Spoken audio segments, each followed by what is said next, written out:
Welcome back to the show. It's Anti-War Radio. I'm Scott Horton, and our first guest on the show today is John Glaser, assistant editor at antiwar.com. Mali Coup has U.S. interventionism written all over it.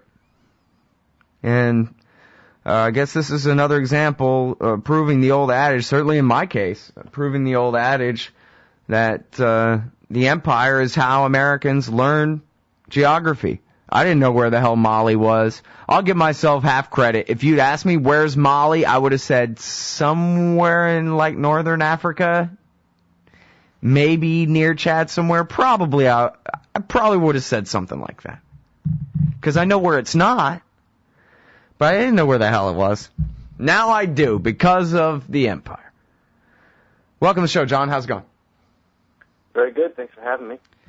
Now, what in the world could Uncle Sam have to do with what's going on out there in the middle of the Sahara Desert? Well, at this point, it seems rather indirect. The main story that came out when this Mali coup happened is that mercenaries from the Libyan war, Muammar Gaddafi hired Tuareg mercenaries. Tuaregs are minorities in Mali that are in the north and basically have been fighting an on-and-off insurgency against the southern government for decades. But Muammar Gaddafi hired them as mercenaries to fight against the NATO-backed rebel troops fighting Gaddafi, trying to overthrow him. And after that war ended, not too many months ago, the Tuaregs returned, and they were armed and sort of strengthened and started to wage the insurgency stronger than ever. And this started to piss off a bunch of the people in the Mali army, especially because they say that the president, or the slightly former president now, was not sufficiently arming them, it was not sufficiently giving them enough capacity to actually fight the rebellion in the north. And this caused, according to the coup leader, them to seize control in Mali and overthrow the president, and he's now arrested and reportedly in a safe place. We don't really know where. But the after effects of the Libyan war and the NATO intervention, the U.S.-led NATO intervention, this is one of those after effects. And it's interesting, I looked back, and there was a UN report released in February, long before this coup, that claimed that the impact of the NATO-backed rebel victory over Gaddafi reverberated across the world in such neighboring countries as Mali. That's one of the countries that they named. It said that, I'm quoting, the governments of these countries, especially those in the Sahel region, which is where Mali is, had to contend with the influx of hundreds of thousands of traumatized and impoverished returnees, as well as the inflow of unspecified and unquantifiable numbers of arms and ammunition from the Libyan arsenal. So this is what sort of pushed the rebel troops in Mali to commit the coup. And then, a couple days after the coup happened, we found out that the coup leader, last name Sanogo, was actually funded and trained by the United States. He participated in several U.S.-funded military training programs, including basic officer training. Those trainees are handpicked by the U.S. embassies for that training. And he received that training from 2004 to 2010. So it seems that in at least indirect ways, the Mali government was subject to a coup because of U.S. interventionism in Africa. Well, all right, so there's a lot there already to talk about. I guess it's really not clear, or is it clear, whether, well, I guess maybe it's not clear. Is there any reason to really believe that the Americans went ahead and maybe encouraged these guys to do the coup in the first place? I read somewhere they had a training mission coming up that now was going to have to be canceled because they had to deal with these rebels. And so I guess it's pretty easy to imagine a situation where the military, their military, complained to our military about it, And then so the Americans responded with, well, go ahead and do something about it. Then if the president's not giving you enough authority to fight these guys, go ahead and take the authority yourselves. Right. I think there's a couple reasons to believe different sides of this. And on the first hand, the United States is very inept, and all sorts of unintended consequences occur because of its interventionist foreign policy all the time. I mean, when you get this much involved in the world in such a military fashion, you can't foresee all of the consequences. On the other hand, it's interesting that we should note that the coup leaders' justification or supposed motivation for committing the coup was that the Tuareg, they didn't have enough capacity to fight the Tuareg. And what's interesting about that is that line of reasoning would follow Washington if it was actually talking about it, because the president, who's now arrested, was saying for the last couple of years that the Tuaregs were aligned with al-Qaeda. Now, he might have been saying that just because it got him more military and economic aid from Washington, but either way, Washington seems to have believed it. And if Washington believed that the president was not sufficiently hard on the Tuareg rebels who were supposedly aligned with al-Qaeda, then they certainly would have an interest in fomenting a coup in which the military leadership, brutal as they are in other respects, would do Washington's bidding and be much harder on the al-Qaeda, supposed al-Qaeda presence in Mali.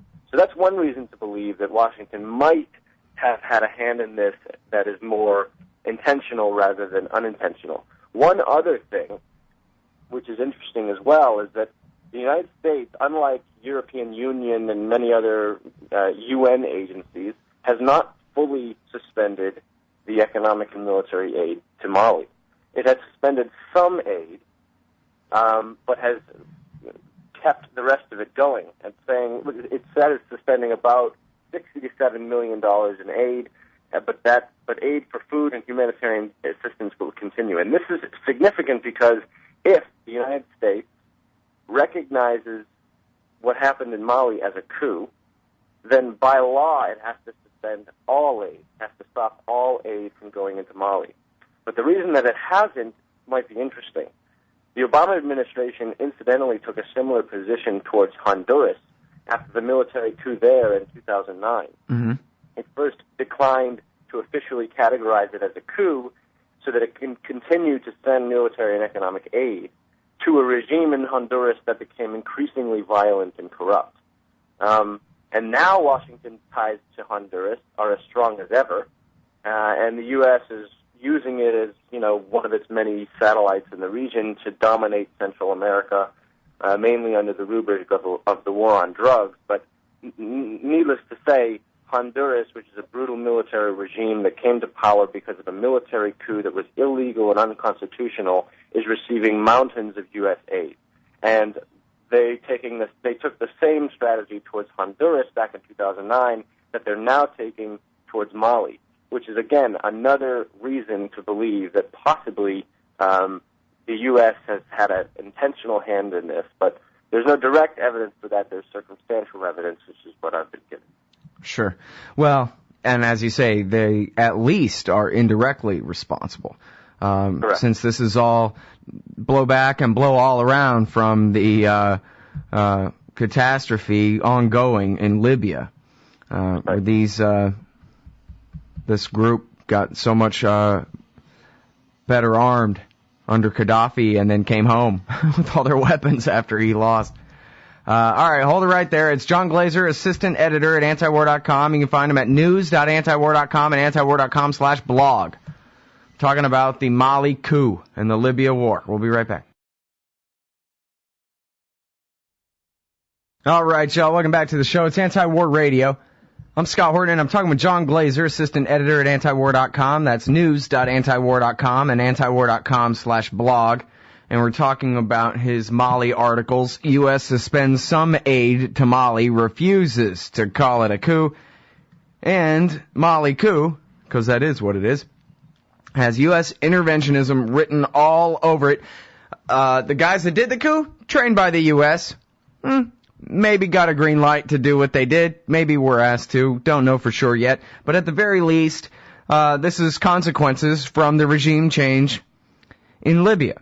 Because the rebels of Mali had been hired by Gaddafi to be in his own little personal Gestapo there. And then when his government was falling, they took off, but they brought a bunch of his weapons with them.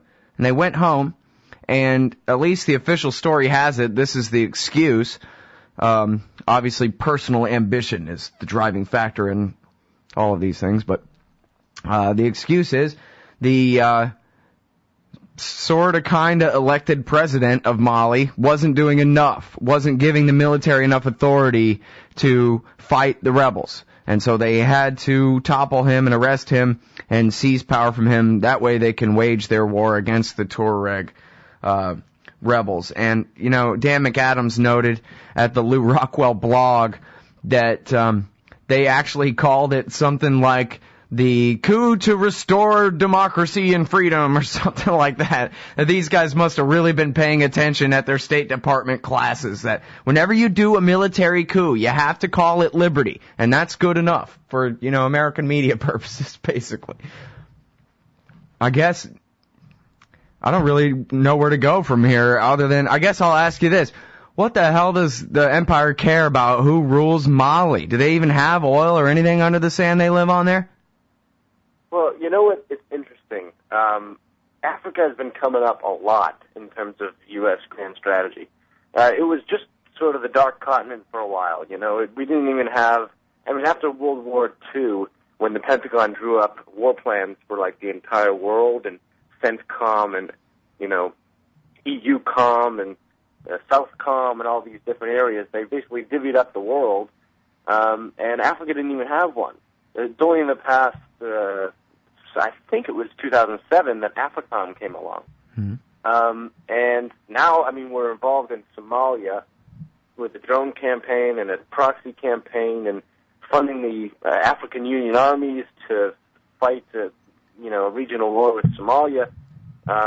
We just finished a war of regime change through NATO in Libya. We're in Uganda, trying to get the LRA and basically support brutal dictatorships in that region of East Africa. Now we're in Mali.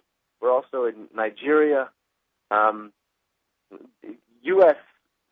Pentagon's Africa Command is now training and equipping militaries. I wrote a couple months ago, I just brought up my article from a couple months ago. It's training and equipping militaries in countries including Algeria, Burkina Faso, which I don't even know what that is, Chad, Mali, Mauritania, Morocco, Niger, Nigeria, Senegal, Tunisia.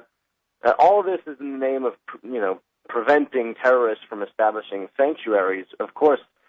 But that's an interesting justification because the strategy right now towards Africa is starting to resemble that which we employed towards the Middle East for decades. Namely, it's characterized by military aid and reliance on brutish, undemocratic regimes, proxy militias, and targeted special operations all over the region. And then using any resistance as the excuse for intervention in the first place. Precisely. And not to mention the fact that resistance and so-called, quote-unquote terrorism is only fueled by this type of policy. So it obviously can't be terrorism and preventing terrorists from establishing sanctuaries that's justifying all this new focus on Africa. But, if we look in the broader context of geopolitics, China is trying to have a larger presence in Africa and, so forth like this. And we more than anything else, and this is evident in Obama's so-called shift to Asia, he wants to prevent China from getting anywhere, from extending its economic base, from extending its ties with Africa or the Middle East, and so on and so forth.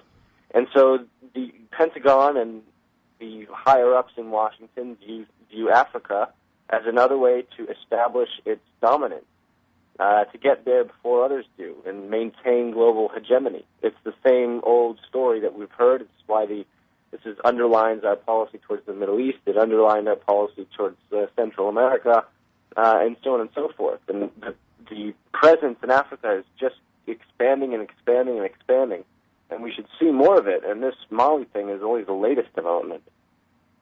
So it could be that they want all this just so they can have one air base there or something ridiculous. It could be. Just to expand one little toe on their footprint. Right. But we shouldn't discount the notion of, being able to bribe a brutal government to behave. And behave is, a synonym for obeying Washington. That's what we did in the Middle East. This is how we maintained hegemony in the Middle East.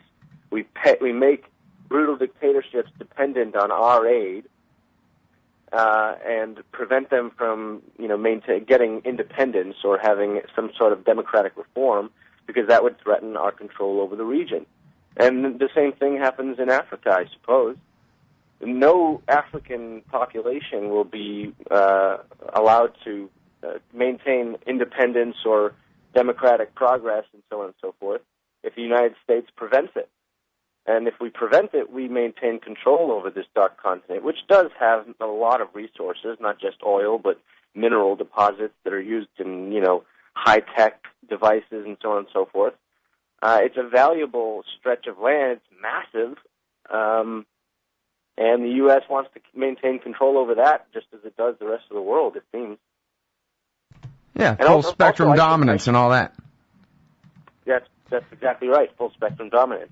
We should also note an interesting aspect of this is that it's totally in the shadows. I mean, remind me if Congress, approved that we should just be focusing on military efforts on the whole of Africa. Oh, no, this is all just done by executive policy decisions inside the Pentagon and inside the White House, of course. Yeah. Precisely. It's done secretly with drones, with the CIA, with JSOC.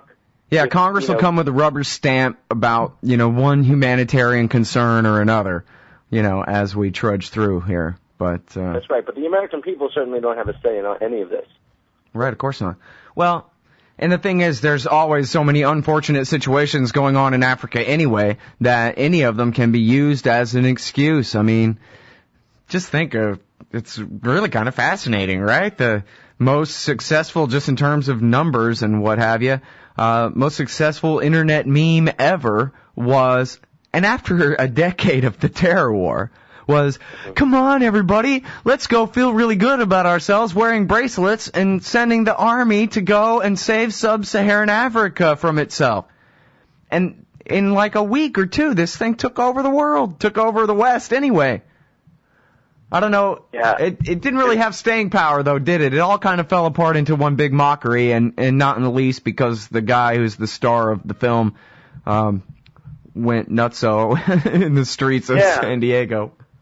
I saw that. I typically am knee-deep in news and, political science, but I came across a link where this nutcase was babbling to himself nude in the middle of a California intersection. Well, he was under a lot of pressure. But anyway, no, seriously, here we are. We're taking over AFRICOM. As you said, there's no, we have AFRICOM taking over the continent of Africa. I'm already calling the continent AFRICOM. Jesus. As you said, the American public is not involved in any debate about this. There's no discussion in the Congress whatsoever. There's no discussion in the media whatsoever. It's just one of these things that they decided, at a meeting in the tank among the different leaders of the military or something. And then the one thing we get to hear about it, it becomes the biggest story. I mean, this huge story for at least a couple of weeks was this giant campaign to justify the troop movement that we already have there in the name of hunting down Joseph Kony. It's incredible. I don't really know entirely what to make of it, how it could have been so successful, but it's John Glaser, everybody. News.antiwar.com, antiwar.com/blog. We'll be right back. Hey, everybody, welcome back to the show. It's Anti-War Radio. I'm Scott Horton, and talking with John Glaser, assistant editor at anti-war.com, about AFRICOM. Its recent past, present, and future. And once again, it's just all about China. I was trying to make a point. I sort of got off track talking about the Kony stupid thing there, John, but my point was they're never going to run out of humanitarian reasons for intervention in sub-Saharan Africa, and the American people apparently will buy it every time. Next, we have to go save the poor people of Zimbabwe because their central bank acts like ours, and we have to protect them from that. Yeah, they might buy it if they're told about it. I mean, if you remember what happened when Obama sent 100 combat troops to Uganda, he just wrote it up. He wrote a little statement. Yeah, they announced it to Jake Tapper at ABC. It got one story, and then that was it. Right. And by the time the Kony thing came out, they had to admit at the end of the movie that, like, okay, well, actually, the troops are already there. But so call your senator and make sure they never leave or something. Right. So, yeah, the question is, again, in this changing landscape of ever-increasing government secrecy in the national security state, the U.S. Washington seems content on doing their activities in Africa under the radar without much. And yes, it's true, when it comes up in the media, bad people or harsh poverty will certainly lend credence and allow, activists or ordinary Americans to say, and then, yes, we should just totally get involved and militarily dominate the continent. But that's if people hear about it. Right. Just look at Somalia. This thing in Somalia has been going on for years, and obviously there's a lot that's secret. Jeremy Scahill uncovered, for example, a CIA JSOC torture dungeon beneath Mogadishu, fittingly. But on the other hand, we also only have Jeffrey Gettleman over there writing for the New York Times. There's just white men don't write about what's going on in Africa, basically, and so we just don't ever get to read about Somalia. They sure as hell, well, I don't know really because I don't watch, but I bet you they don't ever talk about it on the Brian Williams news that the old people watch. If they did, they would pretend that al-Shabaab just came out of the ether yesterday, not that America's been at war there since 2003 or anything like that. Right, and this is the problem. Not only and that's a huge war. That's not some little covert action. This is like, the war in Nicaragua in the 80s or something like that. Right. Open secret. Not only does the media not talk about it, but the government doesn't tell us about it. With regard to Somalia, it was a few months ago I wrote a blog post that I was amazed that an Obama administration official told, I think, the Washington Post that they were concerned about launching a broader campaign on al-Shabaab for fear that it would turn al-Shabaab from a regional menace into an adversary determined to carry out, attacks on U.S. soil. Mm-hmm. A couple months later, of course, al-Qaeda formally merged with al-Shabaab. It seems like making al-Shabaab, who didn't have the ability to threaten us in any real way, the centerpiece of our interventions and wars in East Africa, didn't work out so well. And we're going to see, you especially, and everyone else at antiwar.com and me have been, talking a lot about in this post-9/11 era about the blowback that has caused all of this. But that's mainly in the Middle East. And now we're embarking on another such campaign in Africa, and we shouldn't be surprised if it causes, another massive movement of blowback and terrorism and, regional hatred towards the United States.